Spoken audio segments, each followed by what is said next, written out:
Një udhërrëfyes që ju frymëzon në rrugtimin tuaj të vetëzbulimit. Nizami Ganxhevi lindi rreth vitit 1141 në perandorinë selçuke.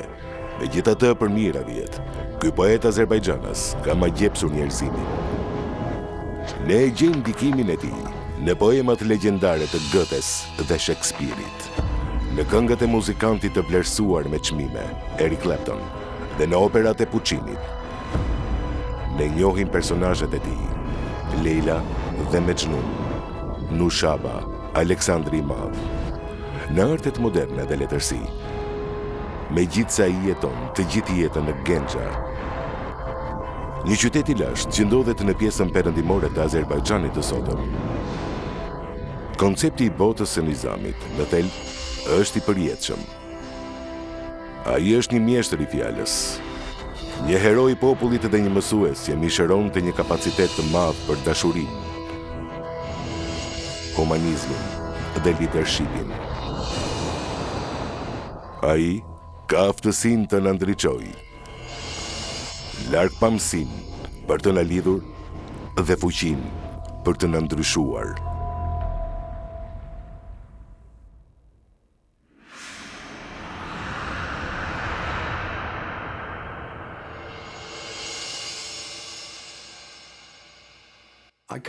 Nuk mund ta krahasoj Nizamin me asgjë tjetër.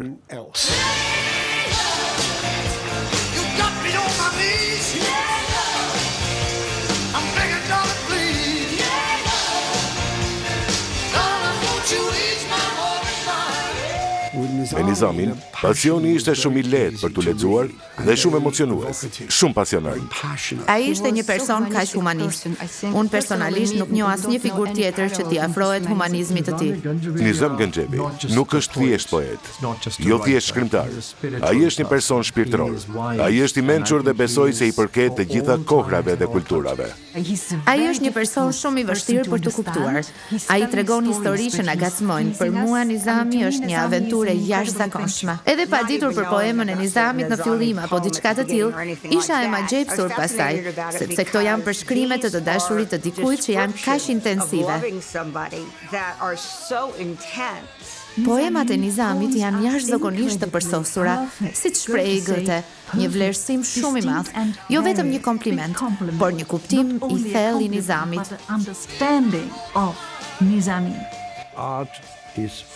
Arti lufton të keqen, kultura lufton të keqen, dhe Nizami është një nga simbolet e mëdha të artit si mbrojtës i njerëzimit. Pranimi i ndryshimit, të jetuarit së bashku në paqe dhe harmoni. Paqja dhe harmonia janë në vetë zemrën e veprës së Nizamit. Nëse do t'isha sundimtar i mbretërisë sime, do t'ju kërkoja ministrave të mi, antarëve të kabinetit, t'i bashkohen seancave për të lexuar dhe dëgjuar poezinë e Nizamit.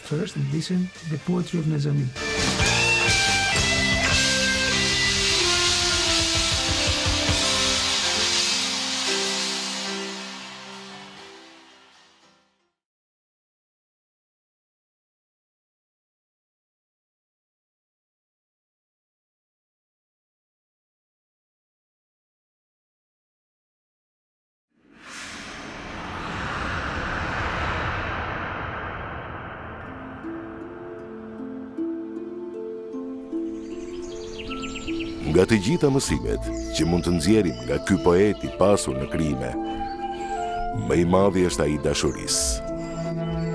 Dashuria për natyrën, dashuria për njerëzimin, dashuria për të gjithë gjërat e dukshme dhe të padukshme.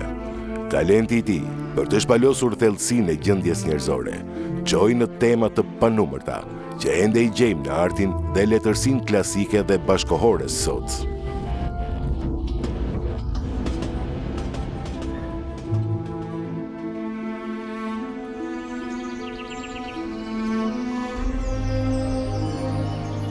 Quhem Christine van Rumbeke.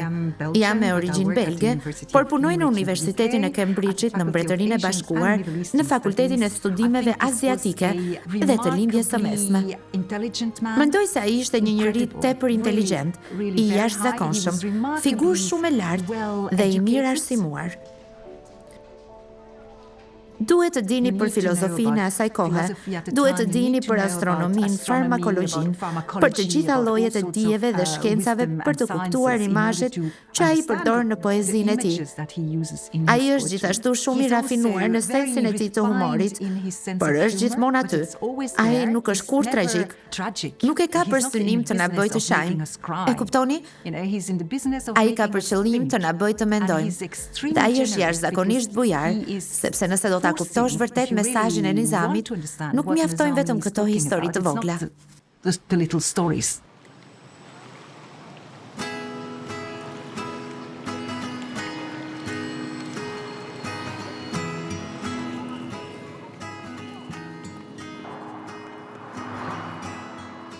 Unë jam Eric Clapton, muzikant. Jam 78 vjeç, jam një njeri i lumtur që punon.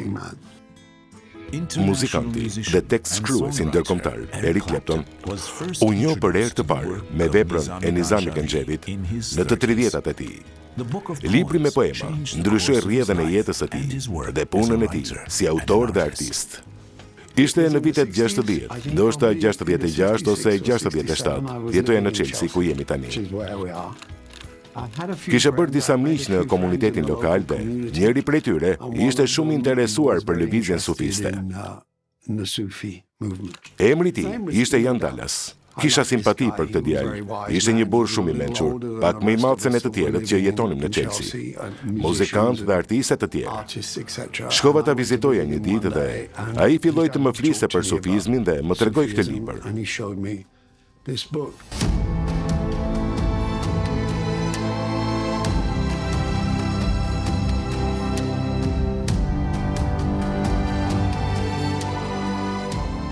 Dhe ai tha se është një histori e mahnitshme. Dhe tha se mendonte se njihte dy njerëz. Nëse do të bëhej ndonjëherë për film, për Leilan dhe Mejnunin. Ai kishte njerëz që tashmë i kishte zgjedhur në mendjen e tij. Njëri ishte muzikant dhe tjetra ishte një zonjë aristokrate që do t'i përshtateshin këtij profili. Nëse do të bëja një film, këta do të ishin njerëzit. Dhe mendova se kjo është vërtet interesante. Ai po përpiqet ta realizojë këtë poem dhe nuk e pash atë për një farë kohe.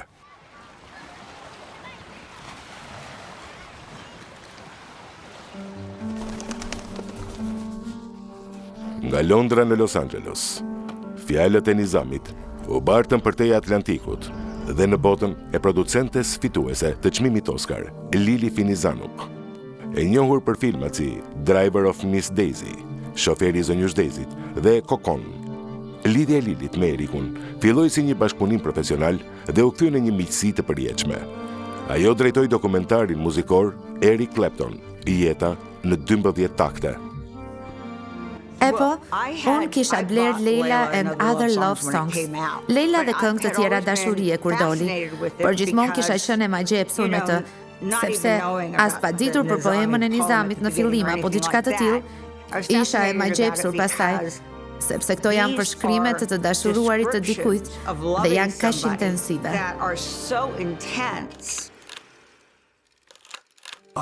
Isha një shpirt i lirë dhe isha në një marrëdhënie të fortë me një vajzë, por ndërsa koha kalonte, u përfshiva me dikë që ishte e paarritshme dhe nuk më kthente dashurinë. E papritur, libri filloi të bëhej realitet. Fillova të jetoja si Mejnuni dhe ishte një grua që u shndërrua në Leila. Dhe më pas, kjo u bë një seri këngësh në albumin tim, të cilat janë bërë disi.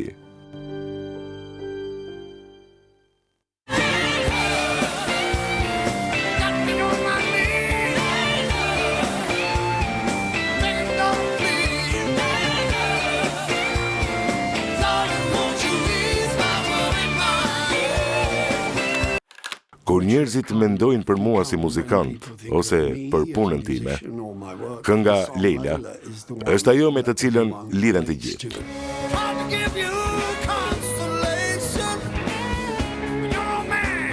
Disa prej tyre janë fjalët e Erikut, disa jo, por ajo që dëgjova ishte: a duhet të zvarritem për tokë për ty? Isha e re kur e dëgjova për herë të parë, por edhe si grua e rritur thosha, unë do të kisha qenë në shtëpi duke paketuar valixhet. A dëshiron të më shohësh të zvarritem për tokë drejt teje? Ishte në njërin nga këngët e mia në albumin Leila. Erdhi drejt për drejt nga aftësia e tij për të shprehur vuajtjen dhe pasionin. gjë që hapi aftësinë time, ose më lejoi të shkruaja në të njëjtën mënyrë. Jeta, vetëm sa zbaritet në përdejet e mi, dhe prap, ajo jetë nuk është e imja, por e jotja. Ka marrë frym vetëm për të vuajtur, një kujtim për të vuajtur të shkuarën, pasi shpresa nuk mund të buzëqesh më, o parais, që ishim të destinuar të ndaheshin, ne jemi vetëm një, dy trupa dhe një zemër. Leila ishte një këngë interesante, sepse muzika shpalosej në dy pjesë dhe ishte tashmë e pranishme, thuajse duke u zbehur ndërsa po lexoja librin, por duke lexuar historinë dhe poemat, por leximi, tregimi dhe poezit po bashkëtingëllonin. Ajo shkroi se mendonte për fragmente të vogla muzike që unë do t'i interpretoja dhe do t'i eksperimentoja. Leila ishte një këngë interesante, sepse muzika ishte ndarë në dy pjesë. Ajo ekzistonte që më parë. Mendoj se pothuajse po zbehej derisa lexova librin, duke lexuar historinë dhe poezinë. Në atë kohë ne po improvizonin. Unë shkruaja duke menduar fragmente të vogla muzike që i luaja dhe eksperimentoja, por ato nuk ishin drejtim të qartë. Pastaj kur lexova historinë e Leilës dhe Mexhnunit, ajo ju përshtat muzikës në mënyrë të përkryer, sikur të ishte i destinuar të bashkohej. Shkuam në Amerikë, ku ky grup që quhej Derek and the Dominos dhe përfunduam këngën në studio.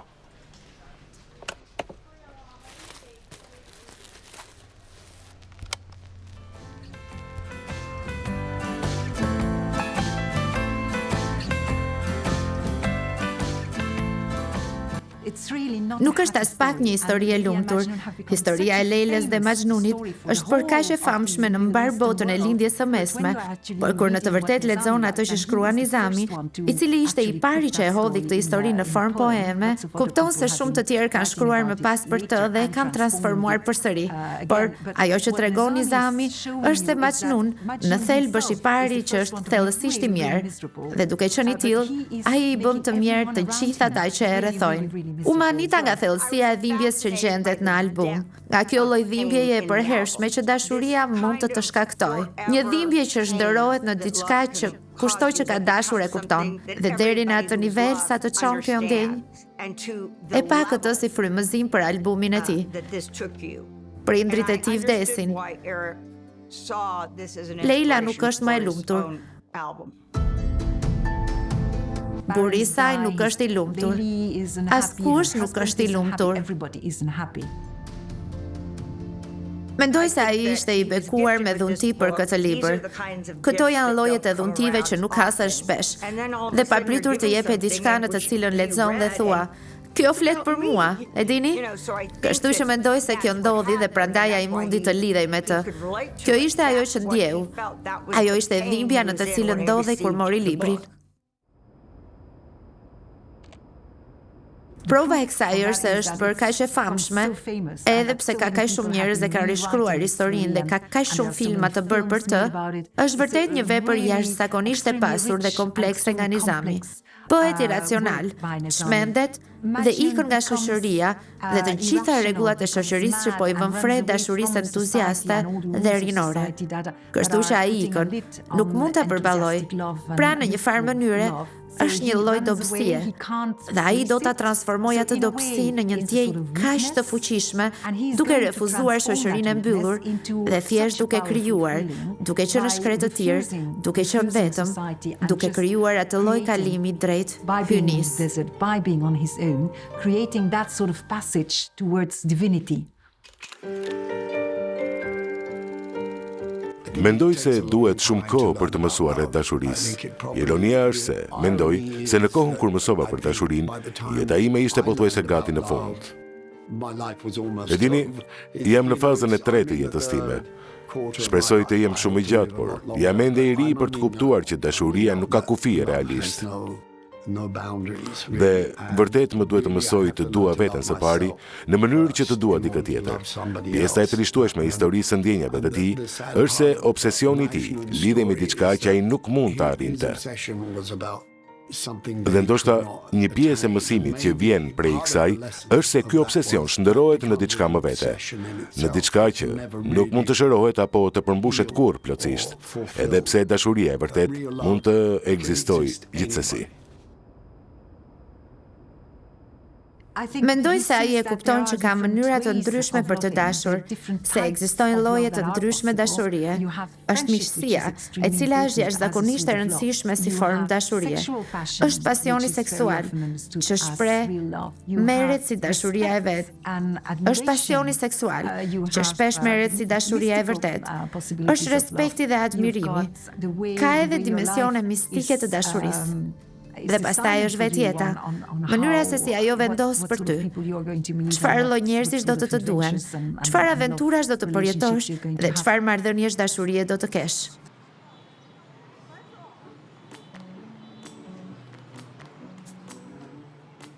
Quhem Raila Gebolaiva dhe jap mësim teorinë e letërsisë, letërsinë krahasuese, si edhe matrikat simbiotike dhe kulturore në Universitetin Ada dhe në Universitetin Slav të Bakus në Azerbajxhan. Studentët e mi, në shumicën e rasteve, nuk mësojnë vetëm fabulën dhe simbolet, por edhe mënyrën se si mund t'i kuptojnë njerëzit që bien në dashuri përmes psikologjisë njerëzore, sëmundjes së dashurisë. Prandaj zakonisht e përdorin këtë libër, këtë poem, edhe si një burim për historinë e mjekësisë. Ka një pjesë të kësaj poeme që më pëlqen, veçanërisht dhe që më kujton një poem tjetër shumë të famshme në botë, Mbreti i Lirë i Shakespeare-it. Babai me xhenunit e gjen atë në shkretë të tirë, të pushtuar nga një demon, nga një shpirt i lig si një i çmendur, dhe e përpiqet ta kthejë në shtëpi. Ka një episod shumë të ngjashëm edhe me William Shakespeare, ku babai gjen djalin e tij në shkretë të tirë, të pushtuar nga forcat e liga. Dhe përpiqet ta sjellë përsëri në shtëpi, por djali nuk e njeh atin. Nuk dua të them se ndoshta Shakespeare ka qenë, nuk e di, indikuar nga Nizami, por dua të them vetëm që kjo vepër është përpara kohës së saj. Dhe gjithashtu është interesante, se ndoshta ai quhej i çmendur ose i marr, në të vërtet ai nuk shqetësonte askënd në shoqëri dhe nuk ushtronte asnjë ndikim apo veprim negativ. Atëherë, pse njerëzit e quanin të çmendur? Ndoshta sepse ai ishte jashtë rrjedhës normale të shoqërisë. Maybe he was out of flow.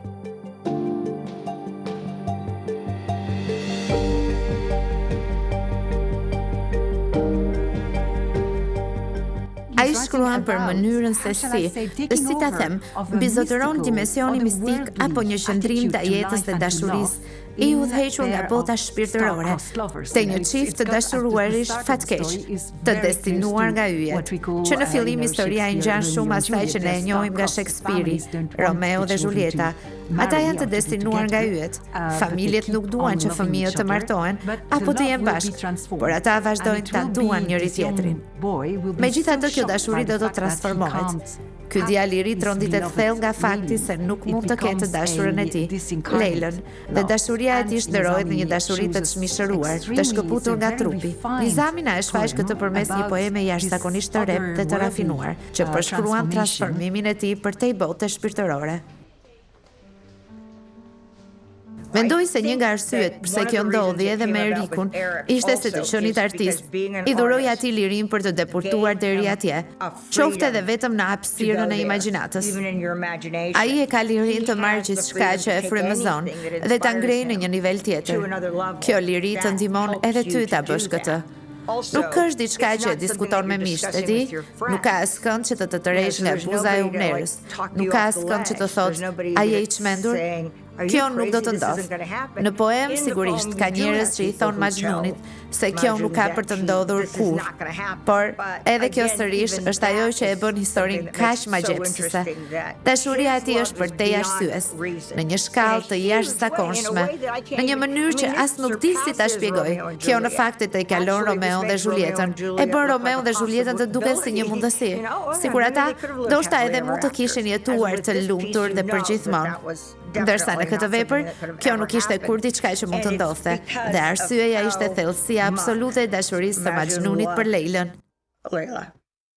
Për shkak të forcës së asaj situate dhe rrethanave që e shoqëronin, është diçka që e lash pas vetes kur më në fund u martova dhe krijova familjen që kam sot. Tani, ato ndjesi më duken pothuajse si jeta e dikujt tjetër, sepse ëndrat e mia janë përmbushur. Por nëse do të kisha jetuar gjithçka deri në fund, ashtu siç ndodhi në poem, mendoj se do të kisha qenë në rrezik të madh. Megjithatë, ajo përvojë ishte një burim frymëzimi krijuesi i jashtëzakonshëm për mua. Nuk është një histori e bukur dashurie. Nuk është as dashuri në kuptimin e zakonshëm. Ata nuk arrin kur të bashkohen. Nuk ka fund të lumtur. Është një histori e vetë shkatrimit. Një nga këngët që përfshiva në albumin tim ishte një poemë e quajtur I'm Yours, unë jam i yti, por mendoj se ajo ishte e vetmja. Në pjesën tjetër, ajo që po bëja, ndoshta në një mënyrë disi të ftohtë, pothuajse të pamëshirshme, ishte të përzgjidhja elemente që kishin lidhje të drejtë për drejtë me atë që po ndodhte në jetën time personale në atë kohë.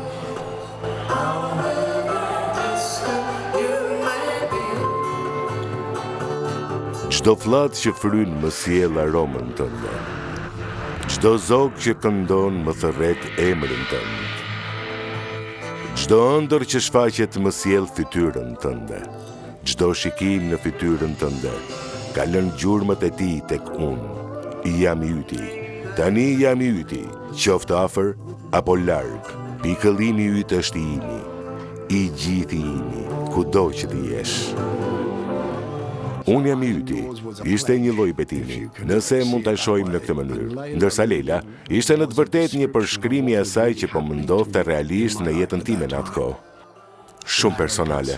Nuk ekziston një mënyrë e vetme, unike për ta kuptuar Nizamin, secili shkruan dhe lexon atë sipas mënyrës së vetë të kuptuarit.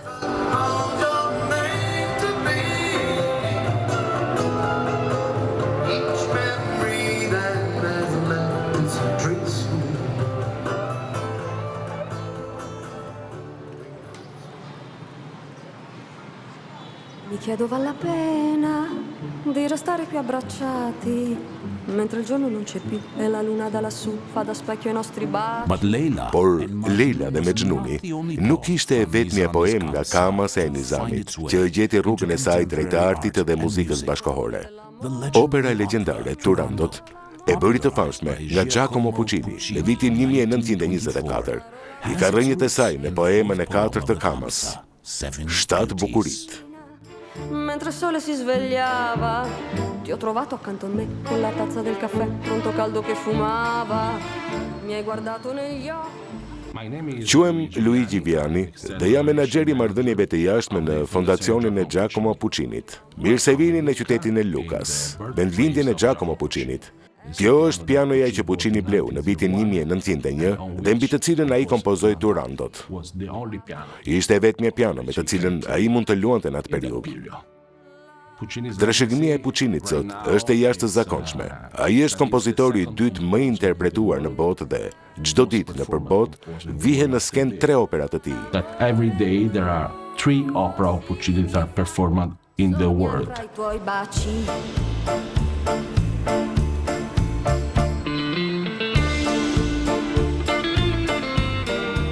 Puccini është thellësisht ndërkombëtar. Ai është një përfaqësues i kombit tonë në mbar botën.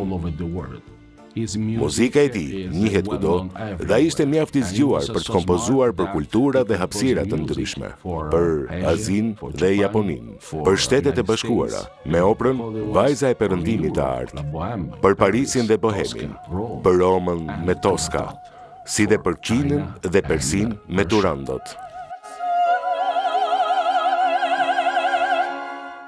Më pëlqen paralelizmi mes Puccinit dhe Nizamit, në faktin se të dyve në pa fuqinë e figurës femërore. Të dy janë të përqendruar te ndërkombëtarizmi. Puccini përmes operave të tij në mbar botën dhe Nizami përmes Seven Beauties, të shtrira në 7 vende të ndryshme.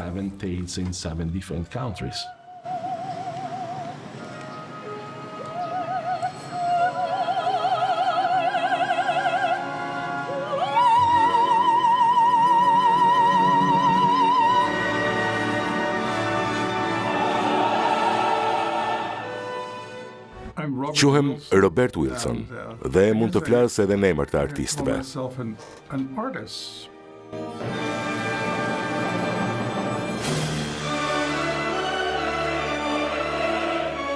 Jam interesuar për Giacomo Puccinin dhe një nga stërniprit e tij është një mik shumë i afërt i imi. Kam drejtuar një film për operën Madame Butterfly dhe më pas u interesova të punoja edhe mbi Turandot. Mendoj se ishin disa fjalë që më tërhoqën që në titull, veçanërisht ajo lidhe me ngjyrën e kuqe. 7 histori flasin për ngjyra, dhe ndoshta Turandot lidhen me ngjyrën e kuqe. E kuqja është ngjyra e pasionit, dhe muzika e Puccinit është ndërtuar mbi pasionin. Gjithçka duhet pikturohet me të kuqe, domethënë duhet të jetë e kuqe. Opera duhet të jetë e kuqe dhe e gjallë. Ajo është një grua e lig, dhe duhet të kënaqet duke qenë e tillë.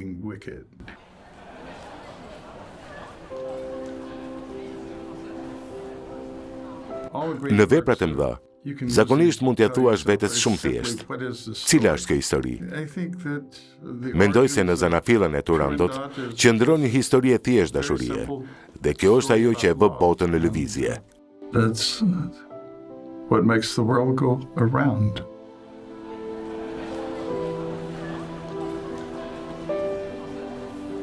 Ashtu si të gjithë veprat shpirtërore, poezia dhe letërsia, edhe Nizami Ganxhevi flet për vlerat themelore njerëzore. Ai flet për emocionet, për marrëdhëniet, për mënyrën se si njeriu digjet nga dashuria, për atë zjarr të brendshëm që na bën pasionant.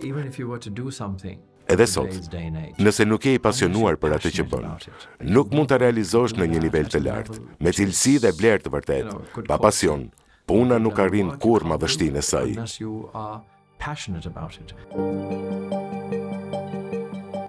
Ai pret punë nga lexuesi, pret angazhimin ton intelektual për të kuptuar çfarë ai synon të thotë. Nizami kalon përmes mundësive të ndryshme, na paraqet mënyra të ndryshme të dashurit dhe na tregon anët pozitive dhe negative të tyre. Çfarë është miqësia? Çfarë ngrohtësie dhe çfarë lumturie sjell ajo? Çfarë sjell dashuria mistike? Çfarë sjell dashuria e zakonshme njerëzore?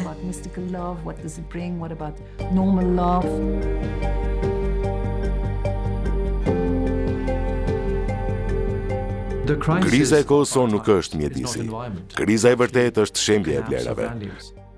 Sepse nëse ke dashuri dhe respekt për veten dhe për njerëzit përreth teje, atëherë natyrshëm do të kesh dashuri dhe respekt edhe për kafshët, për shpendët, për pemët, për mjedisin.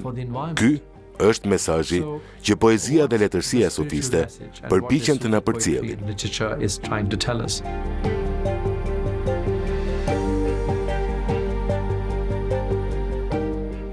Ai ishte një autor thellësisht sensual, sepse në të 5 poemat e tij gjejmë njerëz që duhen korrigjuar, pa dallim gjinie apo pozite, sundimtar apo të sunduar, dhe të gjithë ata transformohen në njerëz më të mirë që mund të jenë. Dhe pikërisht këtu mendoj që ndron thelbi i spiritualitetit të tij.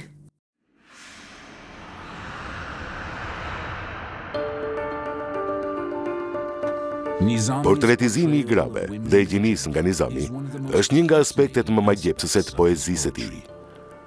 Ato janë të forta, janë të fuqizuara, janë inteligjente. Dashuria e tij e thellë dhe vlerësimi për gratë është pikërisht aty në tekstin e tij. E bukura Nushab mbretëron tek tu, mbretëresha e kësaj toke të hijshme. Një mbrojtëse e bujarisë me delikatesa të ëmbla dhe verë. As gazela femër, s'do të pranonte e përsinë e racës mashkullore. Ajo, në bukuri dhe në hap, ja kalonte edhe fazanit më të stolisur. Kjo mbretëri qeverise nga gra, me dorë të sigurt e mendje të ndritur. Burrave, ajo sufriste kurrë drejt për vullnetin e saj. Gratë ishin të zonjat, të mençura në vepër dhe mendim, dhe punët e mbretërisë i drejtonin vetë. Pa mbështetjen e burrave, pa ndërmjetësim.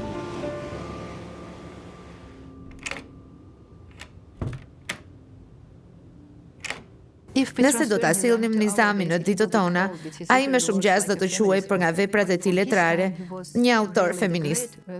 Por për kohën e vet ai ishte një figurë vërtet madhore, sepse vuri në pa funksioni dhe fuqinë e gruas. Te figura e Nigabës në Iskandar Nama, ajo shfaqet si Nushab, e krahasueshme me një hyni sumeriano-akadiane, një perëndeshe e njohur për mësimin e qytetërimit njerëzor. Ajo nuk ishte një person i zakonshëm, ajo ishte një perëndesh, një figurë e dijes, pushtetit dhe civilizimit. Ajo që bën Nizami është i paraqes figurat e tij femërore si forca dashamirëse, si ndikime pozitive mbi burrat. Ato i udhëzojnë, japin këshilla për qëllime të mira dhe i ndihmojnë të rriten shpirtërisht e moralisht. Gratë janë personazhe të çliruara, të urta, jashtëzakonisht të forta, shpeshherë më fisnike, më frymëzuese se sa personazhet mashkullor. Nga mënyra si e shohun, gratë nuk trajtohen thjesht si të barabarta.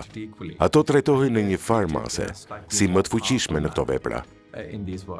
Vetë fakti që burrat shtyhen deri në kufijtë e humbjes së arsyes, flet shumë për fuqinë e kësaj gjinie. Për mua, kur je më i fuqishëm në këtë kuptim, kjo tregon një autoritet shpirtëror të veçantë.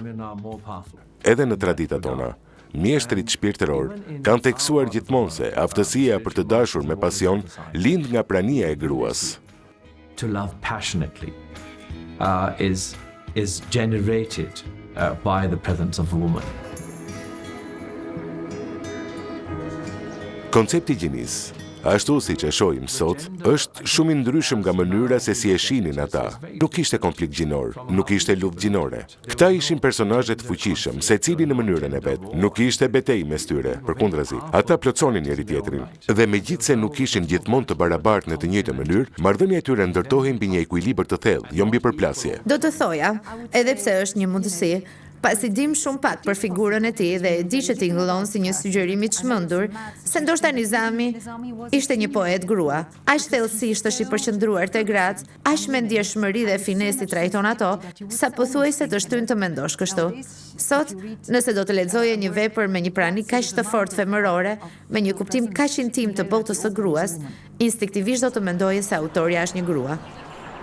Pa dyshim ai ishte përpara kohës së vet, por si një vlerësim i përgjithshëm nuk mendoj se ai e shtronte çështjen vetëm në terma të barazisë gjinore, për të bërë fjalë për gjithçka, për barazinë shoqërore, për drejtësinë, për ndershmërinë. Ai ishte thellësisht humanist. Humanizmi shfaqet kudo në veprën e tij. Besoj se Nizami Genxhevi sot do të ishte mjaft i pakënaqur nëse do të shite se sa shumë etiketa dhe përkufizime ekzistojnë në botë. Po jam plotësisht dakord. Ai nuk do të ishte as pak i lumtur me këto zhvillime, por nëse i kushton vëmendje më të thellë veprës së tij, kupton se kjo nuk ka të bëjë me feminizmin në kuptimin modern. Ai nuk flet posaçërisht për rolin e gruas në shoqëri apo për rolin e burrit, ashtu siç ne i konceptojmë sot. Edhe figura e Nushabës, ajo nuk përkufizohet përmes tipareve femërore në vetvete. Nuk është çështje identitetesh, është çështje veprimesh dhe fjalësh. So they are seen as women or men, not because they are men or women, but because of their actions. Në kuptimin gjinor, ne sot flasim për barazi gjinore, ndërsa për Nizamin kjo ndarje thjesht nuk ekzistonte. Ai nuk bënte dallim mes burrit dhe gruas.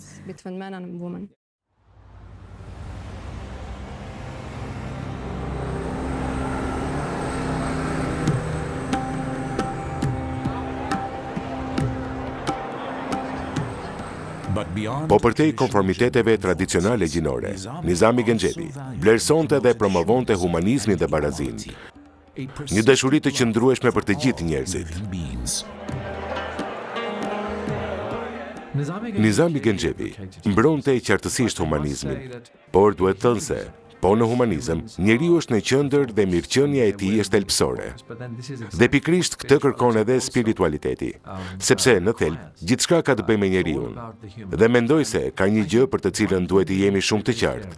Të gjitha fet, në frymën e tyre të vërtet, flasin në fakt për humanizmin. Ato kanë në qendër qenien njerëzore dhe mirëqenien e saj. Human beings and their well-being.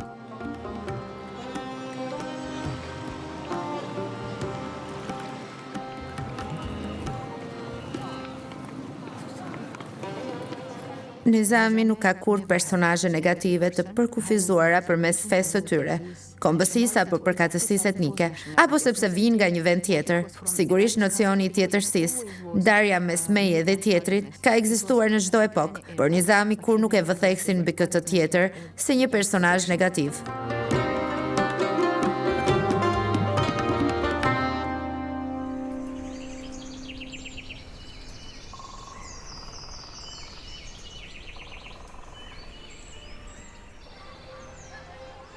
Quhem Eva Maria All. dhe jam historiane e studimeve orientale dhe Europës lindore. Njëkohësisht jam kryetare një shoqate kulturore dhe shkencore për Kaukazin. Për 11 vjet kam drejtuar katedrën e parë europiane të historisë e Azerbajxhanit në Universitetin e Berlinit dhe jam antare e Fakultetit të Filozofisë në Universitetin of Bonn. Faculty of Philosophy in Bonn.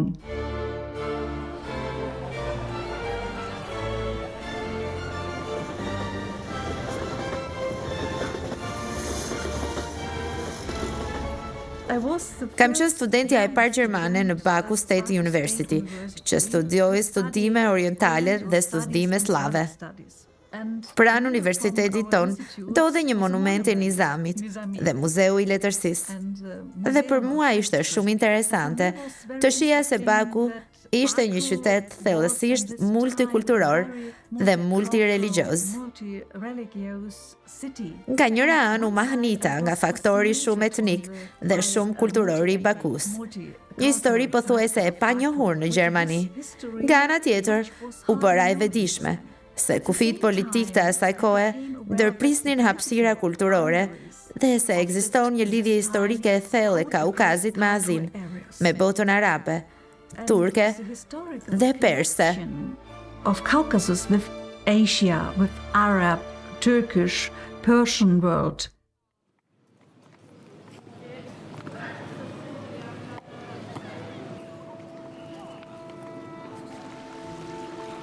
Është një proces interesant.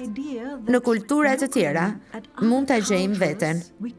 Nëse i shohim kulturat e tjera me respekt, nëse arrim të gjejmë një simbios mes kulturave, atëherë lind diçka që ja vlen vërtet të jetohet. That is interesting to live.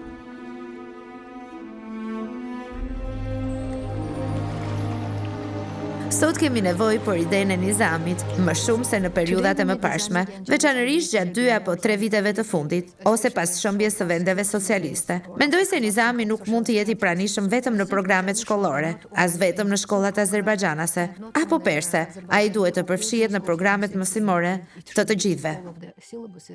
Çdo qenie njerëzore, sipas mendimit tim, ka nevojë për dashuri dhe respekt. Dhe sapo fillon të ndjesh vërtet këto, kupton se një britanik është po aq i dashur për ty sa një banor i Azisë Qendrore apo një qytetar pakistanez. Të gjithë bëhen njësoj të çmuar, sepse në fund të fundit, të gjithë jemi qenie njerëzore.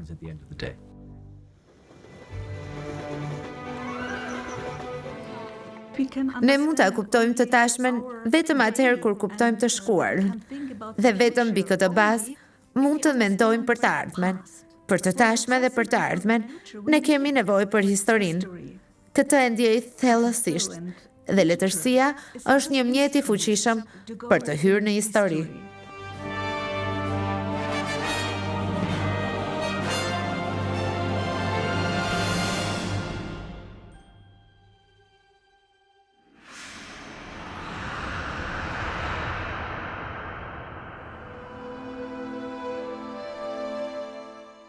Përveç temave të tij më të ndriçuara të dashurisë dhe barazisë, Nizami kishte gjithashtu një sy të mpret për leadershipin.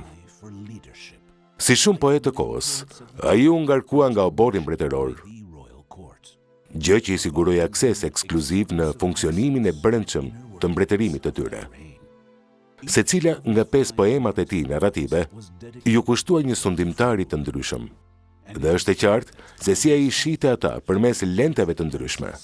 Shkrimet e tij pasqyrojnë revolucionin historik, kufit politik dhe transformimin e kësaj periudhe. Çfarë po ndodhte brenda dhe përreth në atë kohë? Cili ishte roli i njerëzve në pushtet?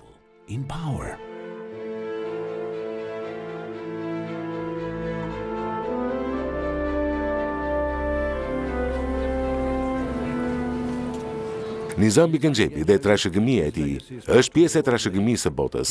Ai përket botës dhe është shumë i rëndësishëm, dhe prandaj është gjithashtu pjesë e Hermitagjit dhe historisë e Hermitagjit. Unë jam Mikhail Protovsko, drejtori i Muzeut Shtetëror Hermitagj dhe drejtori i këtij muzeu për afërsisht 30 vjet.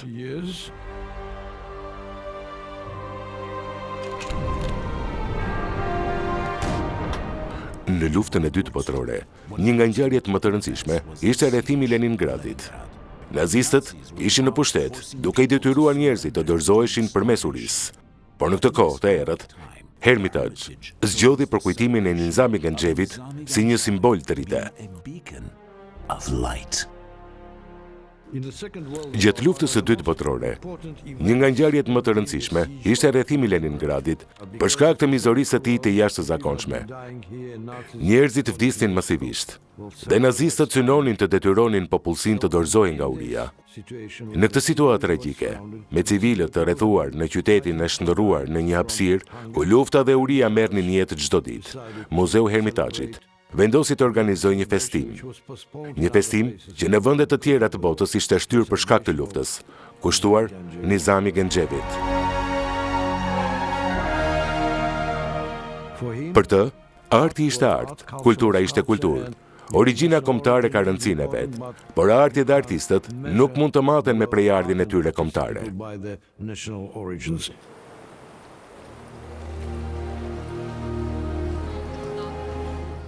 Në fillim, ky vendim duke i çuditshëm, por u kuptua shpejt, madje edhe nga ata që drejtonin përpjekjet e luftës, se ky akt kishte një rëndësi të jashtëzakonshme. Kjo nuk ishte një ngjarje kulturore ruse, as një festim i një poeti të Leningradit, por një ngjarje e kulturës botërore, një homazh për një poet të lindjes, të famshëm dhe universal. Ky ishte një nga simbolet më të fuqishme, arti që lufton të keqen, kultura që reziston të keqes. Nizami Ganxhevi u shfaq si një nga simbolet më të mëdha të artit si mbrojtës i njerëzimit. Në një farë mënyre, ky ishte një homazh për Nizamin, por dhe një rol i ri për të. Ai u shndërrua simbolikisht në një nga mbrojtësit e Leningradit.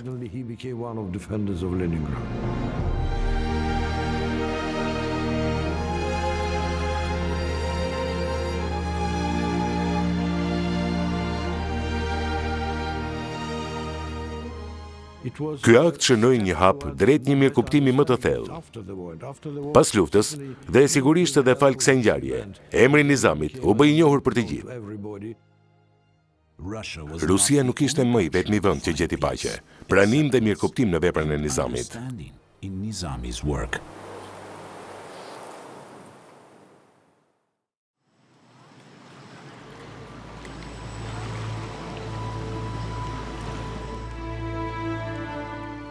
Emri im është Jean-Michel Brun. Jam gazetar, shkrimtar dhe redaktor i revistës online Muslims in France, e cila u drejtohet komunitetit musliman në Francë, që numëron rreth 6 milion njerëz.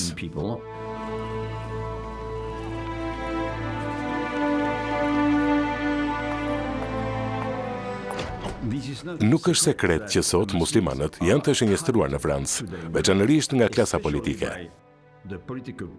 e cila ka zgjedhur të ringjallë fantazmat e vjetra të së kaluarës.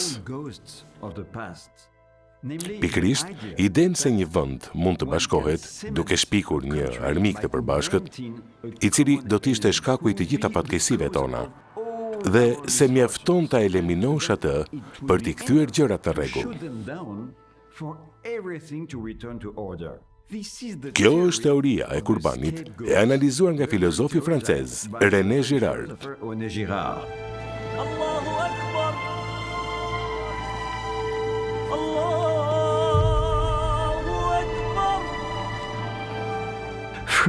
Fatkeqësisht, Franca e ka zbatuar këtë parim më parë ndaj hebrejve, dhe sot e zbaton ndaj muslimanëve. Kjo është edhe më absurde, po të kemi parasysh se kultura muslimane është pjesë përbërëse e rrënjve tona, në të njëjtën mënyrë si kultura greke apo latine. In the same way as Greek or Latin culture. Te Nizami, ne zbulojmë paqen botërore. Pranimi i dallimeve, bashkëtesa në paqe dhe harmoni, janë në zemër të botkuptimit të Nizamit.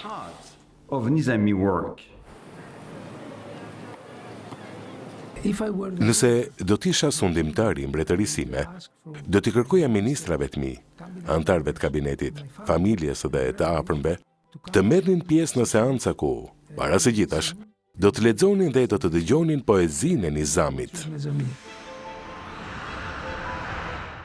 Te Nizami ne zbulojmë barazin. Nizami Gengjevi, për shembull, ishte një nga filozofët e parë që theksoi qartë të drejtat e grave dhe rëndësinë e tyre në shoqëri. Ai promovonte pjesëmarrjen e grave në të gjitha sferat e jetës. Krah për krah me burrat, duke i paraqitur ato si figura moderne, të mençura, madje edhe si mentorët e edukimit të burrave, të cilët i udhëhiqnin drejt përsosmërisë. Nizami ishte jashtëzakonisht përpara kohës së tij, në një epokë kur, madje edhe gjatë iluminizmit, gratë përjashtohen nga shoqëritë e dijes, universitetet dhe profesionet akademike.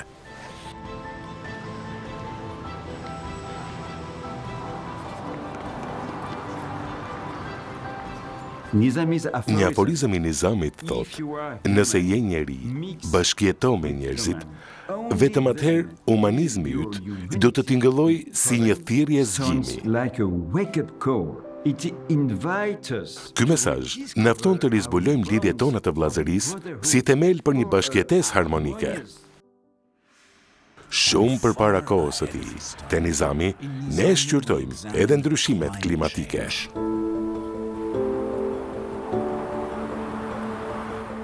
Në një kohë kur rinia e botës shpreh pa kënaqësi për kufizimet dhe rezultatet e vakta të konferencave moderne mbi klimën, Nizami, që para 800 vjetësh, predikonte respektin dhe vlerësimin e burimeve të universit në vend të dënimit dhe shkatërrimit të tyre.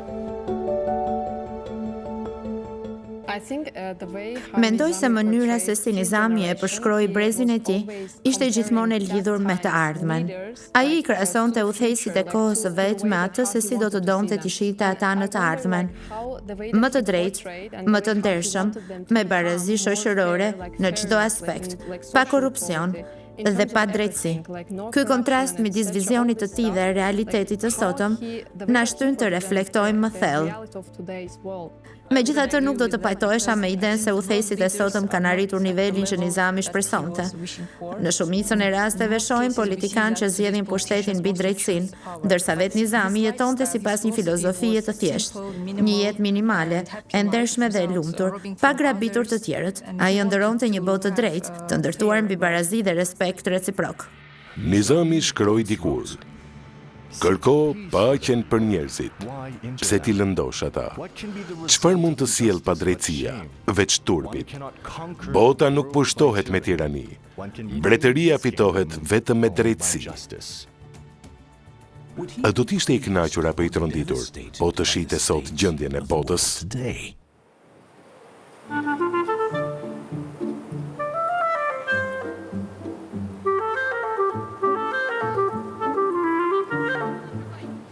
Emri im është Evangelos Venetis. Merrem me kërkime akademike mbi Islamin në lindjen e mesme, si dhe me analiza politike. Nizami zgjodhi Aleksandrin si hero të një prej veprave të tij kryesore, sepse ishte integruar nga arritjet e tij. Përmes artit poetik dhe mendimit filozofik, Nizami deshi ta bënte figurën e Aleksandrit më të afërt dhe më të kuptueshme për bashkëkohësit e tij, por edhe për brezat e ardhshëm. To his contemporaries and future generation.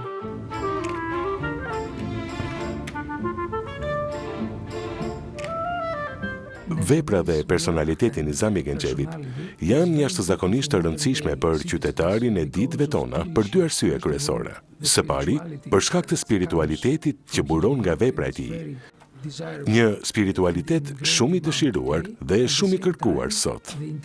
Së dyti, për shkak të dialogut ndërkulturor dhe mesazhit të respektit të ndërsjellët mes qytetërimeve të ndryshme që Nizami përcjell. Këto dy dimensione e bëjnë veprën e tij veçanërisht tërheqëse për lexuesin dhe audiencën ndërkombëtare.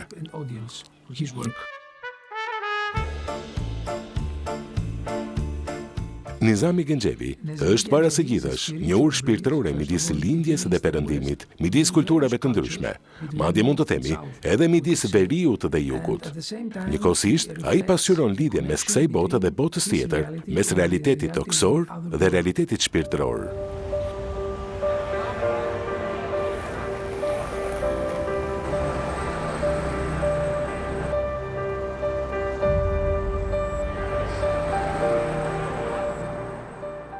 Stereotipet ekonomike, shoqërore dhe politike që karakterizojnë jetën moderne sot në shkallë globale, të dominuara nga tiparet, parimet dhe detajet e kapitalizmit, reflektojnë një koncept themelor: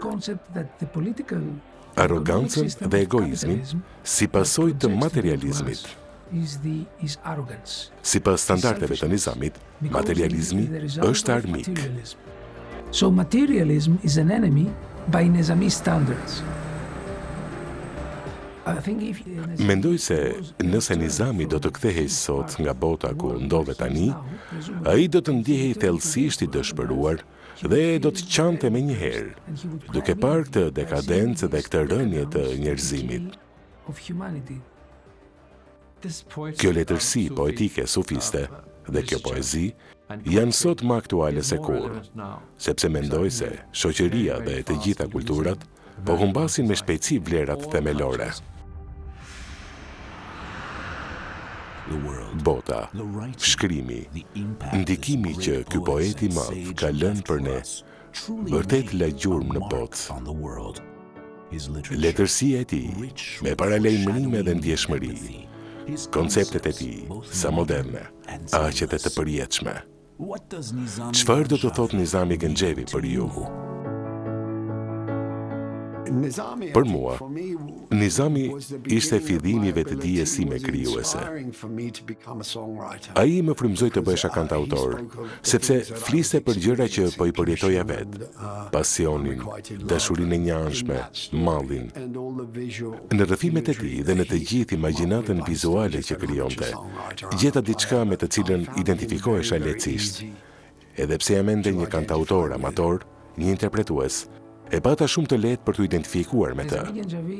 Nizami Genxhevi është për mua një frymëzim shoqëror dhe shpirtëror. Ai është një urë midis dy kulturave, por edhe një urë midis realitetit toksor dhe realitetit shpirtëror. Ky është, le të themi, thelbi i vlerës së personalitetit dhe veprës së Nizamit për mua, në kontekstin e kërkimit tim dhe të thellimit në trashëgiminë e tij. To his legacy. Shpresoj që kulturat perëndimore, evropiane, asiatike, ato të Azisë Qendrore, në fakt, mendoj se e gjithë bota, përfshirë edhe kulturën amerikane, të mund të përfitojnë nga këto vlera dhe nga kjo poezi e letërsisë sufiste. Besoj se këto mesazhe duhet përhapen në mbar botën. Nëse duam të shohim harmoni dhe bukuri në botë, duhet të ndalojmë së ndari dhe fragmentarizuari këto vlera. Compartmentalizing these things. Mendoj se Nizami Genxhevi është një nga filozofët kryesor të botës tonë dhe një model për sjelljen tonë të përditshme. Ai ishte pararendës i vlerave themelore, mbi të cilat ndërtohet shoqëria jonë. Ai foli për lirinë, barazinë, vllazërinë dhe dashamirësinë, vlera që duhet të udhëheqin botën dhe sjelljen tonë. To lead our words and to lead our behavior. Prandaj, duhet të mësojmë prej tij, të lexojmë librat e tij, poezinë dhe aforizmat e tij. Mendoj se kjo është themelore për të ardhmen tonë. Fal simboleve të tij dhe mënyrës se si ai riciklon kultura dhe ide, ne mund të gjejmë shumë paralele me periudhën mesjetare të vendeve të tjera. Përmes kësaj, Nizami na shërben jo vetëm për shkak të vlerave të tij etike, por edhe për shkak të simboleve dhe arketipeve që përdor. Këto dy elemente, etika dhe simbolika, e bëjnë atë një urë të jashtëzakonshme kulturore midis qytetërimeve dhe një mjet të fuqishëm për dialog. Se pothuajse çdo brez në rininë e vet beson se ka shpikur dashurinë, se askush nuk ka dashuruar apo puthur më parë si ata. Pastaj me kalimin e kohës, zbulon se këto ndjenja kanë ekzistuar edhe 100 apo 1000 vjet më parë. Vetëm se atëherë mendon, por ata nuk e ndjenin si ne. Duhet kohë për ta kuptuar universin e dashurisë dhe mënyrën se si njerëzit dashurojnë. Kur shikoj përreth lojën e dritës së diellit mbi pemë, ngjyrat që shfaqen, Nizami është gjithmonë në mendjen time, ndërsa eci dhe sodis bukurinë e natyrës. Edhe pse kjo nuk është natyra e Azerbajxhanit ku ai shkruante, bukuria është universale. but still it's a universal beauty. Imazhet e tij të natyrës janë të ndërthurura, me dashuri dhe respektin për çdo formë të krijimit. Ai është një mjeshtër i fjalës edhe një mjeshtër i humanizmit. Ai nuk e thot drejt për drejt, duhet të bësh këtë apo atë. Ai të tregon çfarë mund të bësh. Jo vetëm përmes heroit të poemës, por edhe ty, si lexues i Nizamit. Dhe kjo është bukuria e tij. Ai hap një botë tjetër, një botë që e pëlqej dhe e dua. Very beautiful. That's another word and I like it, I love it. E vetmja gjë që do të ekzistojë, nëse diçka do të ekzistojë pas 5000 vjetësh, do të jenë artistët. Nëse kthehemi 5000 vjet pas, ne shohim artefakte. Artistët kanë një funksion unik në shoqëri.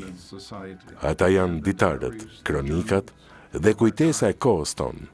Nëse nuk e mbështesim punën e artistëve, ne humbasim këtë kujtesë. Dhe humbasim vetë veten. Mendoj se gjithmonë kam qenë i tërhequr dhe i motivuar nga koncepti shpirtëror i muzikës. Është vërtet një dhuratë që më është dhënë, dhe unë jam si një lajmëtar. Nëse nuk e ndaj këtë dhuratë, atëherë çfarë vlere kam? Në thelb, unë jam një transmetues, prandaj besoj se kjo vjen nga formimi im. Është një vetë formim, i ndërtuar përmes muzikës lindore.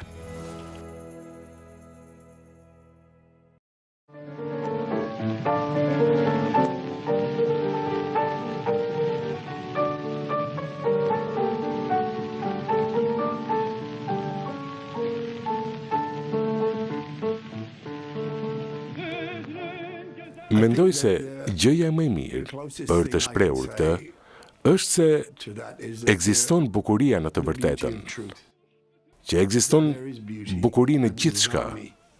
Nizami më udhëhoqi drejt zbulimit të saj. Ka shpresë.